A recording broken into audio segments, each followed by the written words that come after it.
Magandang umaga po sa inyong lahat.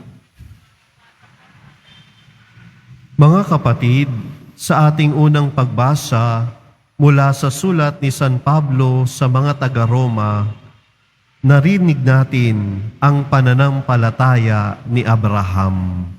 Ang pananalig ni Abraham ang ginawang halimbawa ni San Pablo.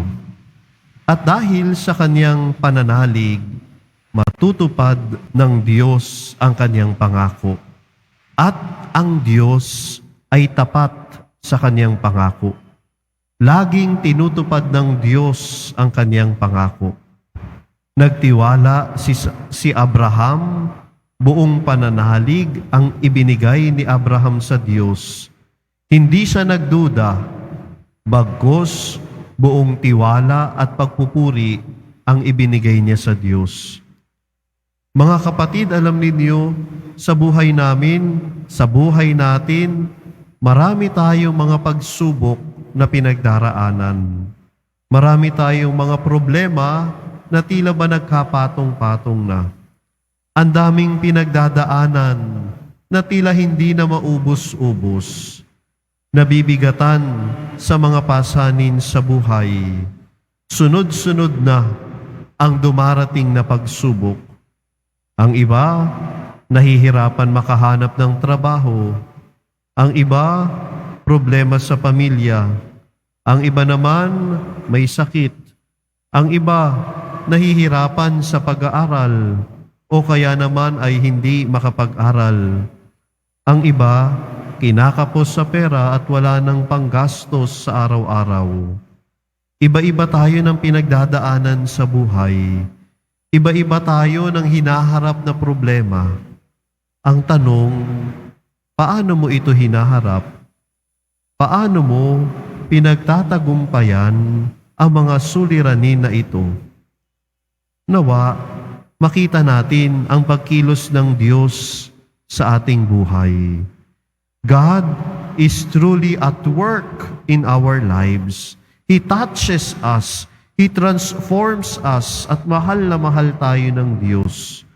Tunay at tapat ang Diyos sa kanyang pangako sa atin. Kaya nga, huwag tayong mag-alinlangan.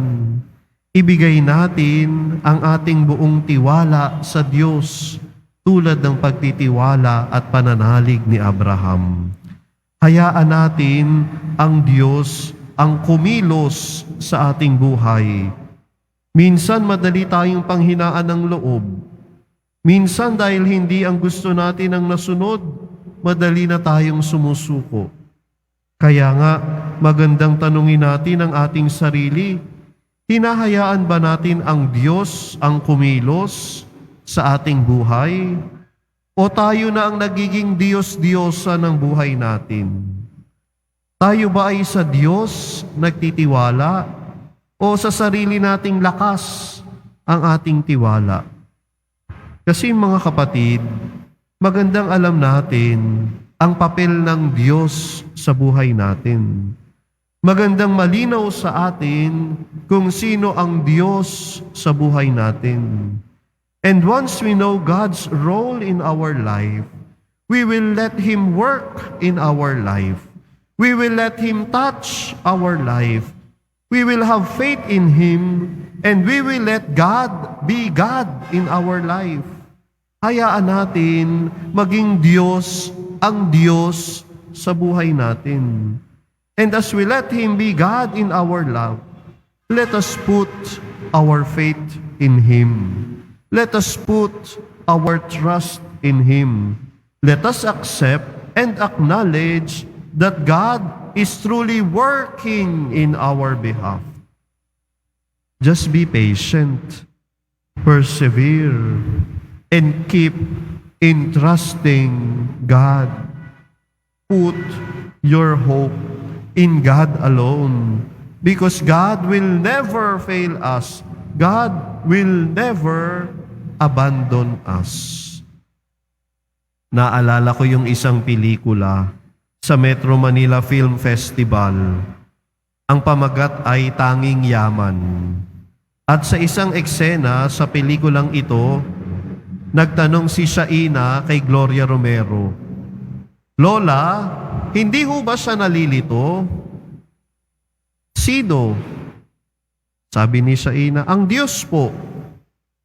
Tapos sumagot si Gloria, "Nalilito saan? Pagsabay-sabay pong nagdadasal ang mga tao, tapos iba-iba pa po ang hinihiling natin.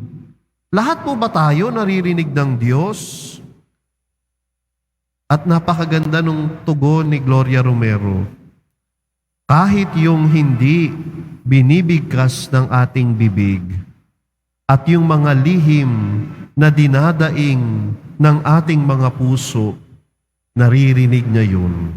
Kunwari, ikaw, alam ko, paglabas natin sa simbahan, di ba gusto mo ibili kita ng lobo? Nagulat si Shaina. Sabi ni Shaina, "Ha?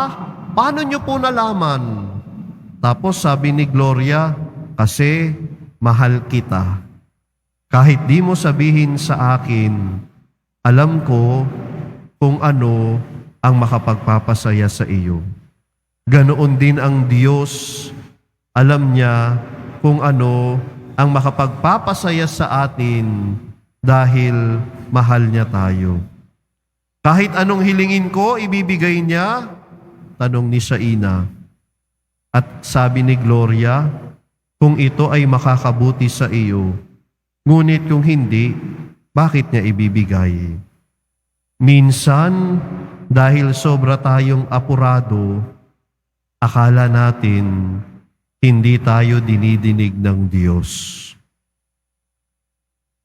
Mga minamahal na kapatid kay Kristo, matutunawa tayong ibigay ang buong pananalig sa Diyos.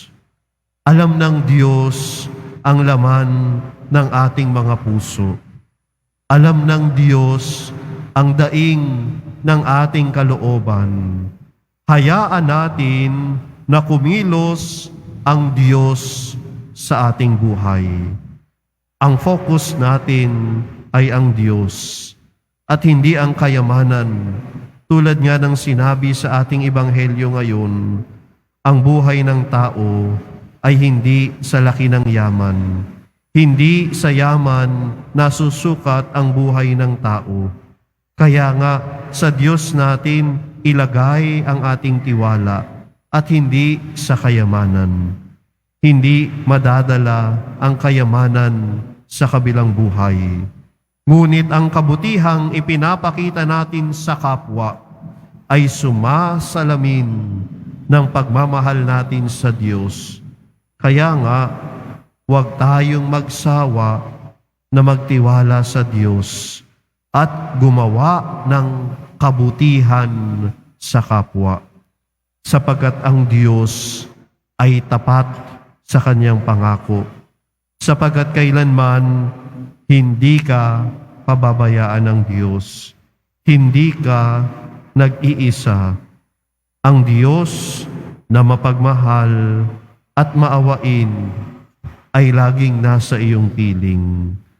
Mga kapatid, magtiwala at manalig lamang tayo sa Diyos, sapagkat siya ay Diyos ng pag-ibig. Amen.